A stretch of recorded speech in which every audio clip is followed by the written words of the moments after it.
Hello बच्चों, कैसे हैं आप? आई होप आप सभी अच्छे होंगे। चलिए बेटा, प्रीवियस वीडियो लेक्चर में हमने इंट्रोडक्शन बताया था इम्यूनोलॉजी का, और मैंने दो बेसिस पे एंटीबॉडीज को क्लासिफाइड किया था बेटा, क्योंकि प्रीवियसली हमने डिटेल स्ट्रक्चर स्टडी किया था एंटीबॉडी का, राइट। तो मैंने पिछले क्लास में आपको बताया था कि on the basis of sequence of H chain, heavy chain, ठीक है, हैवी चेन के बेसिस पे from the C terminal to N terminal 5 तरह के एंटीबॉडी होते हैं। ट्रिक याद रखना, जी ए एम डी और ई। क्या बोलेंगे? गम दे बोलेंगे बेटा। क्या बोलेंगे इसको? गम दे। ठीक है, तो ये सीक्वेंस याद रखना। ऐसा नहीं कि इसका नाम गम दे बनाने के लिए मैंने ऐसा किया है, ये कंसंट्रेशन बेसिस पे ऐसा सीक्वेंस बनता है। Okay, but on the basis of light chain दो तरह के होते हैं, कापा और लेमडा। ठीक है, हालांकि इसको हमको डिटेल नहीं पढ़ना है।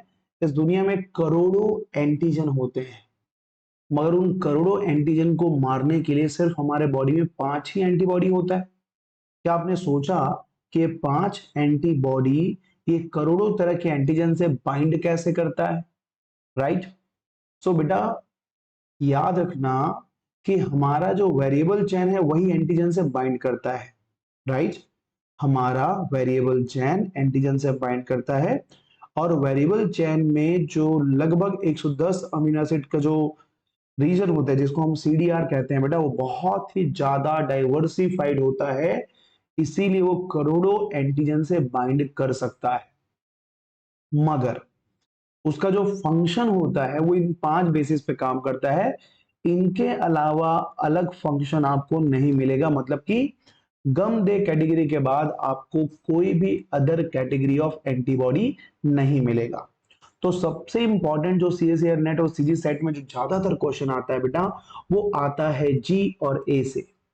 ठीक है, जी, ए और एम, ये तीन बहुत इंपॉर्टेंट है, इसी को डिटेल में पढ़ना है। तो मैंने टाइम बचाने के लिए आपके लिए पहले से मेरा जो नोट्स जो मैं सेल करता हूं, उस नोट्स के मेन कंटेंट को मैं आपके लिए लिख करके आया हूं। तो चलो देखते हैं क्या क्या चीजें आपको मिलेगी। ठीक है, सबसे पहले हम बात करते हैं बेटा इम्यूनोग्लोबुलिन जी का। आईजीजी से डिनोट करेंगे, सिंपल सी बात है। याद रखो, पहले मोनोमेरिक फॉर्म में होता है ये। तो जो जो की पॉइंट होगा उसको मैं मेंशन कर देता हूं। एक बात तो ये कि ये स्टार पॉइंट मार्क कर देना, मोनोमेरिक कौन कौन होता है, ठीक है, क्योंकि याद रखना पेंटामेरिक और एक आता है डाइमेरिक, और बाकी सब होते हैं मोनोमेरिक। पेंटामेरिक में आईजी एम है और डाइमेरिक में आईजी ए है। क्या क्या बचा? जी बचा, ई बचा और डी बचा। ये तीनों के तीनों मोनोमेरिक होते हैं। तो जब भी मोनोमेरिक होंगे तो हमने स्ट्रक्चर देखा था, दो हैवी चेन और दो लाइट चेन होते हैं। अब बताओ, यदि ये मोनोमेरिक है तो एंटीजन बाइंडिंग साइट कितने होंगे? सब में कॉमन होता है बेटा, दो एंटीजन बाइंडिंग साइट होते हैं। अच्छा बताओ, आईजीएम में कितना होगा? 10 एंटीजन बाइंडिंग साइट होंगे, और आपका डाइमेरिक है तो क्या होगा? 4 एंटीजन बाइंडिंग साइट्स होंगे। सिंपल सी बात है, तो ये आपसे बन जाएगा। सबसे वर्सेटाइल कैटेगरी है बेटा यहाँ पे, ये आईजीजी है ना, ए लिखा गया है, ये गड़बड़ हो गया है। आईजीजी की बात कर रहे हैं अपन, ठीक है। तो आईजीजी की टोटल बेटा कितनी क्लासेस होती है? 4 क्लासेस होती है, 1 2 3 4। अब बोलो, इसका नंबर 1 2 3 4 क्यों है? हाई कंसंट्रेशन से लो कंसंट्रेशन में जा रहा है, ठीक है। G1 का 59% है, G2 का 30% है, G3 का 8% और G4 का क्या है? 3% होता है पूरे एंटीबॉडी में सबसे ज्यादा। ठीक है, सबसे ज्यादा कंसंट्रेशन किसका होता है? तो याद रखना आईजीजी का होता है। आईजीजी अकेले 75 से 80% आपके टोटल एंटीबॉडी का हो जाता है। ये स्टार पॉइंट है सबसे ज्यादा कंसंट्रेशन वाला। सेकेंड नंबर में आपका आता है सिक्रीटरी वाला आईजीए। ठीक है, अब यहां पे एक प्रोसेस है बेटा जिसका नाम है ऑप्सोनाइजेशन। ठीक है, ऑप्सोनाइजेशन क्या होता है? तो पहले देख लो, मान लो आपके बॉडी में कोई एंटीजन आया, ठीक है, तो आपका जो इम्यून सेल है, ये इम्यून सेल कुछ केमिकल रिलीज कर रहे हैं। ठीक है, ये इम्यून सेल कुछ केमिकल रिलीज कर रहे हैं इसके अगेंस्ट में, ताकि किनको एक्टिवेट कर सके, फेगोसाइटिक सेल को, राइट। फेगोसाइटिक सेल को एक्टिवेट करने के लिए जो प्रोसेस होती है, और ये देखो एंटीजन को इंगल्फ करने के लिए बुला रहा है, उसको खाने के लिए बुला रहा है, और अल्टीमेटली इसको क्या कर देंगे, अपन मार देंगे। ठीक है, तो इम्यून सिस्टम के थ्रू जब फेगोसाइटिक सेल को बुलाया जाता है for the engulfment of antigen, that is called opsonization. ठीक है, तो ऑप्सोनाइजेशन का मतलब क्या है, it is the process by which phagocytic cell are reaches to the infection site for endocytosis of क्या, एंटीजन। एंटीजन को खाने के लिए फेगोसाइटिक सेल को जब उस जगह पे बुलाते हैं, वो प्रोसेस क्या कहलाती है, ऑप्सोनाइजेशन। अब ये मैं क्यों लिख रहा हूं बेटा, ये ऑप्सोनाइजेशन के प्रोसेस को दो एंटीबॉडी प्रमोट करते हैं, एक है आईजीएम जो मेन है, और सेकंड नंबर पे आता है आपका आईजीजी, इसीलिए यहां पे बताया जा रहा है। ठीक है, बाइंडिंग बाइंडिंग टू, एक मिनट, यहां पे देखो, एंटीजन एंटीबॉडी जब बाइंड होती है बेटा, तो कुछ लो मोलिकुलर वेट वाले सिग्नलिंग कंपाउंड रिलीज होते हैं, जिसको कीमोकाइंस कहते हैं, जैसे इंटरल्यूकिन्स हो गया, ऐसा बहुत सारे मल्टीपल कंपोनेंट्स होती है। तो ये कंपोनेंट जो है वो आपके फेगोसाइटिक सेल को क्या करती है, एक्टिवेट करती है। एक्टिवेट कैसा होगा, ये देखो, आईजीजी प्रीडोमिनेंट रोल होती है इसकी, कहां पे, ऑप्सोनाइजेशन में। क्या होता है मैंने बता दिया था, बट पहला कौन है बेटा, आईजीएम है। आईजीएम फर्स्ट है, और उसके बाद में आईजीजी सेकेंड नंबर में आता है। ठीक है, मगर यदि मैं ऑप्सोनाइजेशन का भी सीक्वेंस कैटेगराइज करूं, तो सबसे पहले 1 3 4 4, ये दो बार 4 कैसे हो गया, ये बाईफॉल जो है मिसटाइप हो गया है। ठीक है, यहां पे आपका जो कंटेंट आएगा ऑप्सोनाइजेशन के लिए, तो 4 के बाद आता है बेटा 2 आता है, इसको मैं इरेज कर देता हूं ताकि आपको दिक्कत ना हो। ठीक है, नोट्स में चेंज मत करना, नोट्स में सही लिखा है। ओके, यहाँ पे 1 3 के बाद में 4, और उसके बाद में आता है आपका 2 आ जाएगा, ये ऐसा। ठीक है, तो ये सीक्वेंस होता है। वैसे सीजी सेट में याद मत करना इस सीक्वेंस को, ये सीएसईआर नेट के लिए ठीक है। ठीक है, आईजीजी, हाँ ये स्टार पॉइंट बना लेना, ये आपके नेट में, आपके सेट में, पीजीडी में, सब में क्वेश्चन आ चुका है कि भाई कौन सा एंटीबॉडी है जो प्लेसेंटा को क्रॉस करके बच्चे को प्रोटेक्शन या इम्यून सिस्टम प्रोवाइड करता है, तो वो तुम्हारा आईजीजी है, सिंगल एंटीबॉडी जो प्लेसेंटा को क्रॉस करता है।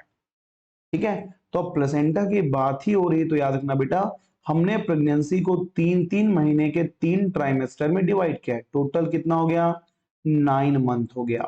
ठीक है, अब यहां पे देखना, जैसे आपने कहा बेटा इम्यूनोग्लोबुलिन जी जो है प्लेसेंटा को क्रॉस करता है, 1 2 3 4 में जो 2 होता है वो क्रॉस नहीं करता। ठीक है, कांट क्रॉस प्लेसेंटा, कौन नहीं कर पाएगा, 2 जो है वो नहीं कर पाएगा। ठीक है, देखो यार, ऐसा क्या है जो, कि कभी ऐसा बोला जाता है ना कि बच्चा जब प्रीमेच्योर बर्थ हो जाती है बच्चे की, तो वो बहुत ज्यादा सेंसिटिव हो जाता है और उसको इन्फेक्शन होने लगते हैं। ऐसा क्यों होता है बेटा, क्योंकि समय से पहले पैदा होने के कारण उनके बॉडी में मम्मी का आईजीजी पहुंच नहीं पाता है। ऐसा क्यों होता है, याद रखना, जो एक रिसेप्टर है बेटा जिसका नाम है एफसीआरएन, ठीक है, ये function of fragment of crystallization, right, ये एन का मतलब क्या होता है, नियोनेट होता है बेटा। तो यहां पे रेगुलेटरी नियोनेट जो गामा है आपका, एफसीआरएन गामा जो रिसेप्टर्स होती है, which are responsible for the transportation of IgG from mother to foetus starting appearing in the third trimester. मतलब ये जो रिसेप्टर जो तुम्हारे आईजीजी को मम्मी से बच्चे में ट्रांसफर कर रहा होगा, वो कब सिक्रीशन स्टार्ट होता है, उसका कब बनता है वो, 30 मतलब 6वें महीने के बाद, आफ्टर 7 मंथ या आफ्टर 6 मंथ ले सकते हैं। ठीक है, 6 मंथ मतलब 2 ट्राइमेस्टर, थर्ड ट्राइमेस्टर में स्टार्ट होता है बोल रहे हैं। तो 6 मंथ के बाद ये स्टार्ट होती है और अल्टीमेटली 9 महीने तक इसके एक्सप्रेशन बढ़ जाते हैं और 9वें महीने में ह्यूज अमाउंट ऑफ आईजीजी जो है वो बेबी तक पहुंच जाता है। ठीक है, इसीलिए जो प्रीमेच्योर बच्चा होता है वो सेंसिटिव होता है बेटा। The concentration of FCR in gamma highest होता है end of the third trimester, मतलब 9 मंथ में सबसे ज्यादा कंसंट्रेशन उसका होगा। Okay, maximum amount of IgG transfer to the foetus mother, foetus from mother, मतलब ये कि 90 महीने के आसपास में जो आईजीजी होती है मम्मी की, वो ज्यादा से ज्यादा कंसंट्रेशन में अपने बच्चे तक पहुंच पाता है। ठीक है, that's why in the case of premature baby, simple सी बात है, जो प्रीमेच्योर बेबी होगा वो बहुत ज्यादा प्रोन होगा बेटा। प्रोन का मतलब होता है सेंसिटिव हो जाना to the disease because of the lack of IgG, क्योंकि उस बच्चे में आईजीजी का कंसंट्रेशन क्या हो जाता है, कम हो जाता है। ठीक है, जब भी कभी क्रोनिक इन्फेक्शन होगा तो आईजीजी बहुत मेन रोल प्ले करता है जस्ट आफ्टर आईजीएम। हर बात में देखना आईजीजी और आईजीएम दोनों एक साथ ही काम कर रहे होंगे। ठीक है, जब इनको इन प्रोटीन का डिग्रेडेशन करके एसडीएस पेज में रन कराते हैं बेटा, तो इनके कितने बैंड्स बनते हैं, सिर्फ और सिर्फ 2 बैंड्स बनते हैं। एक बैंड बनता है हैवी चेन के लिए और एक बैंड बनता है लाइट चेन, क्योंकि 2 ही होते हैं। अब बोलोगे सर 4 चेन होती है तो 2 बैंड कैसे बन रहे हैं? बेटा दोनों हैवी आइडेंटिकल है, दोनों लाइट आइडेंटिकल है।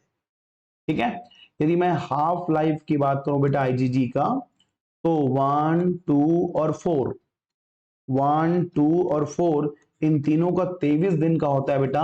और जो 3 होता है उसका हाफ लाइफ कितना होता है, तो देख लो 8 डेज की होती है।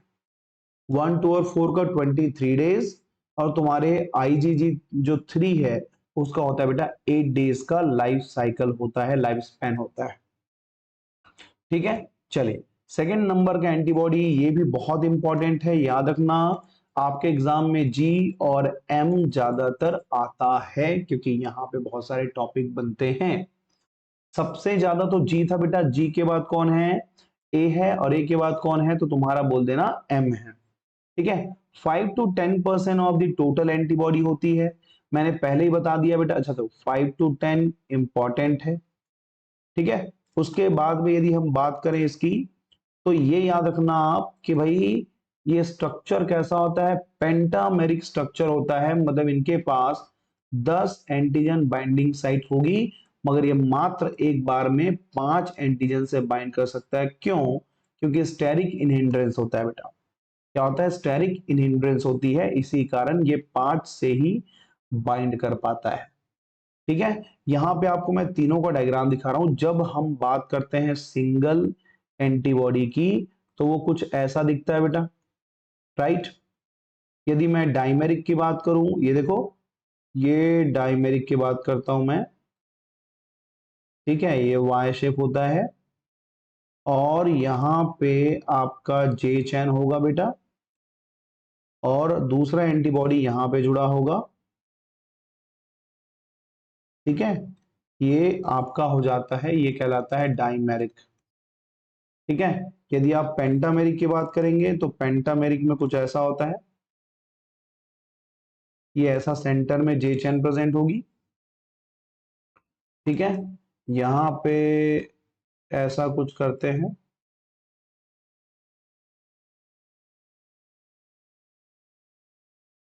ये ऐसा बना लेते हैं। ठीक है, ये ऐसा नियर बाई बना लेते हैं। ये तुम्हारा एक एंटीबॉडी हो गया बेटा। चलो इसी को कॉपी करते हैं अपन, टोटल 5 एंटीबॉडी बनाना है हमको। ठीक है, 5 एंटीबॉडी बनाना है।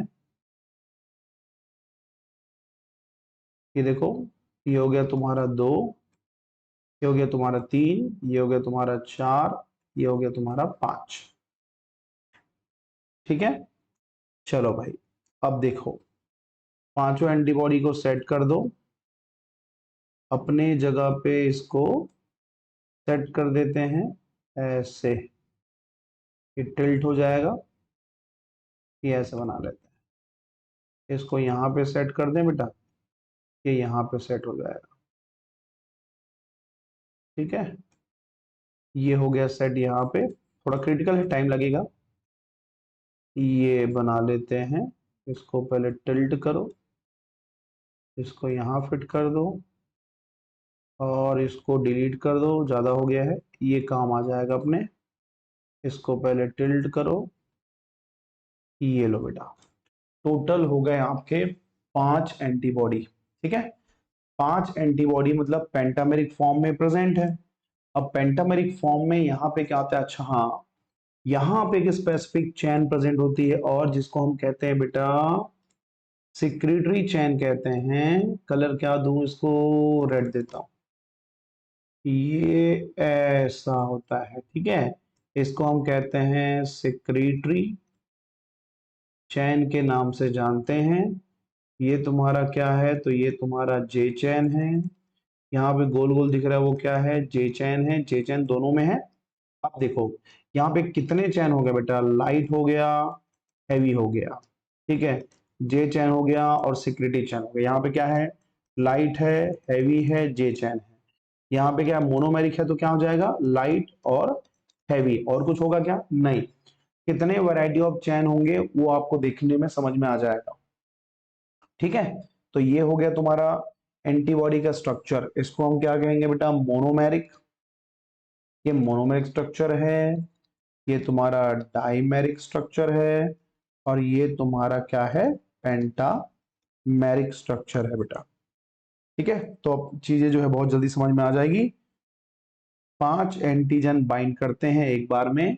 आईजीएम के पास कौन सा चैन होता है, बोला मैं, जे चैन होता है, जो कि इस दुनिया में किसी के पास भी प्रेजेंट हो, किसी भी एंटीबॉडी में प्रेजेंट हो, कैसा होगा वो, कंजर्व्ड फॉर्म में प्रेजेंट होता है। ठीक है, अब यहाँ पे देखिए, जब एसडीएस पेज से आईजीएम को रन कराएंगे तो अब कितने बैंड्स बनेंगे, 3 बैंड्स बनेंगे। ये देख लो, 3 बैंड्स बनेंगे। कौन कौन सा, लाइट का बैंड, हैवी का बैंड और जे चैन का बैंड। ठीक है, तो ये तो बहुत सिंपल सा क्लियर है। 3 band, 1 for light, 1 for J chain and 1 for J chain, और एक है बेटा लाइट के बाद यहाँ पे हैवी नोट कर देता हूँ। ठीक है, ये 2 बार जे चैन हो गया है, ये लाइट और एक हैवी चैन हो जाएगा। ठीक है, हैवी चैन और एक हो जाएगा जे चैन के लिए। जे चैन जो है 137, मोस्ट इंपॉर्टेंट लाइन है ये, याद रखना है इसको। जे चैन 137 अमीनो एसिड से बना होता है और इसका जो मॉलिक्यूलर वेट होता है बेटा वो 15 किलो डाल्टन का होता है, 15 किलो डाल्टन का होता है।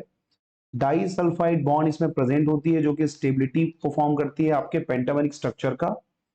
जो मोनोमेरिक आईजीएम होते हैं, ठीक है, पेंटामेरिक तो होता ही है, मगर यदि ये मोनोमेरिक है, मतलब ये किस फॉर्म में प्रेजेंट है, तो ये सरफेस में प्रेजेंट होगा बी सेल के। मतलब ये कि मान लो ये बी सेल है और आपको पता है जब भी कोई एंटीजन आता है पहली बार, तो उस एंटीजन के अगेंस्ट में जो एंटीबॉडी बनता है बेटा वो आईजीएम होता है।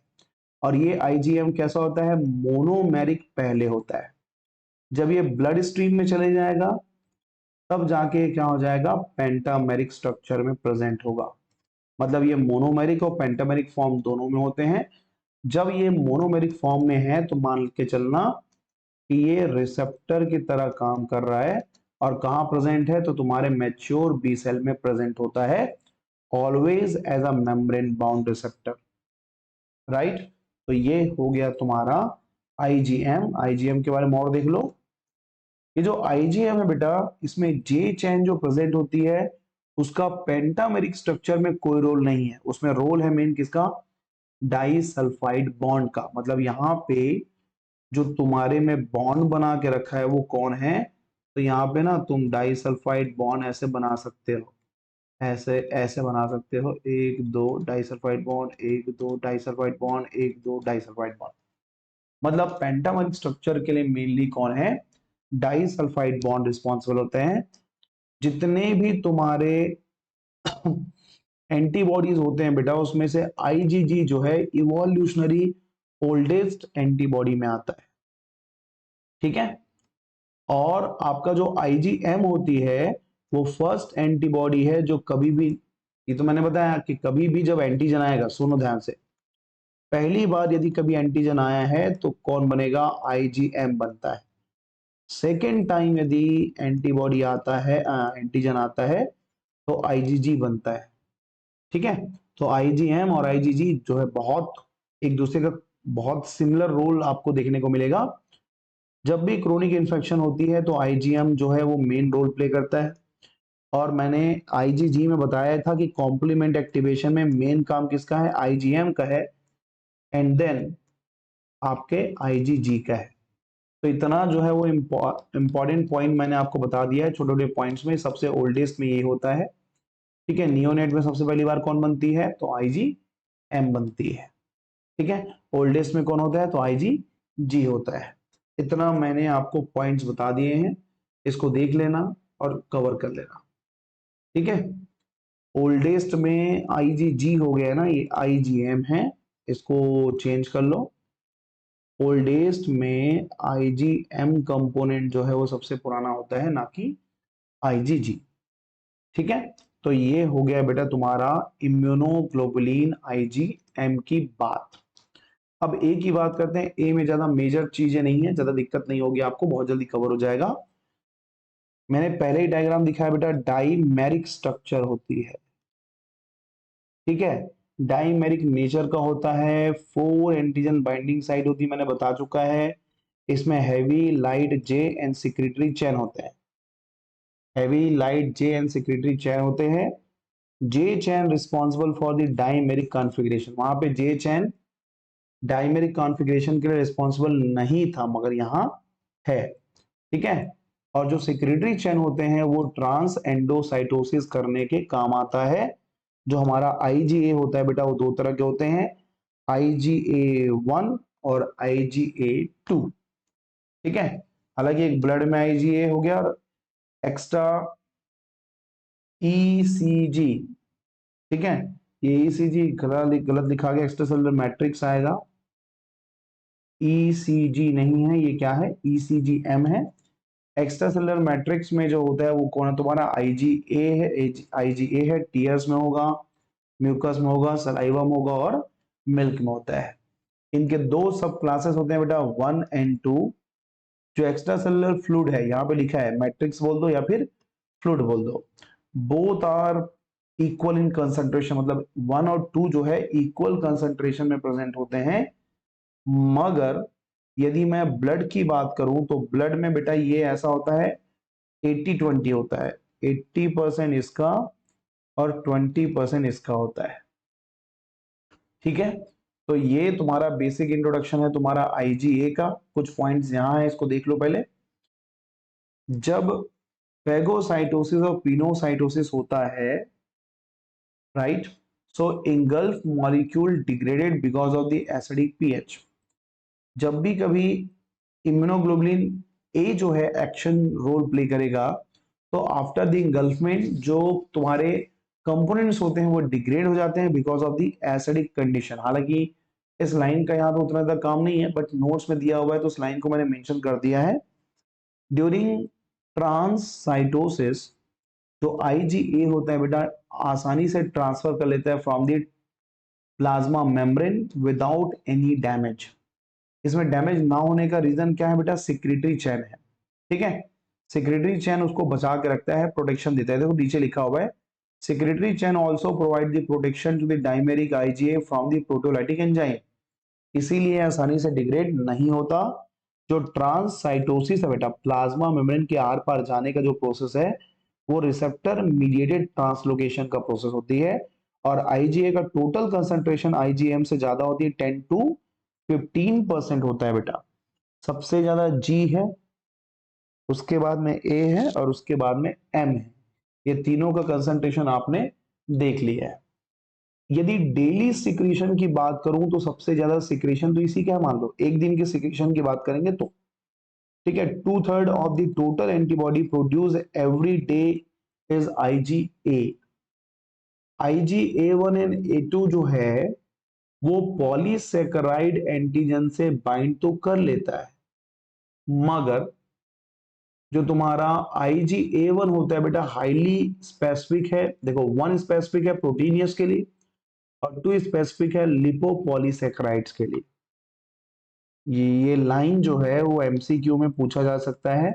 1 and 2 पॉलीसेकेराइड एंटीजन से बाइंड करते हैं कॉमनली, मगर 1 का काम है प्रोटीन के साथ बाइंडिंग और 2 का काम है लिपोपॉलीसेकेराइड के साथ में बाइंडिंग। जब इसका एसडीएस पेज कराओगे ना, ये तो पता होगा एसडीएस पेज का, sodium dodecyl sulfate polyacrylamide gel electrophoresis में secretory IgA gives the 4 band.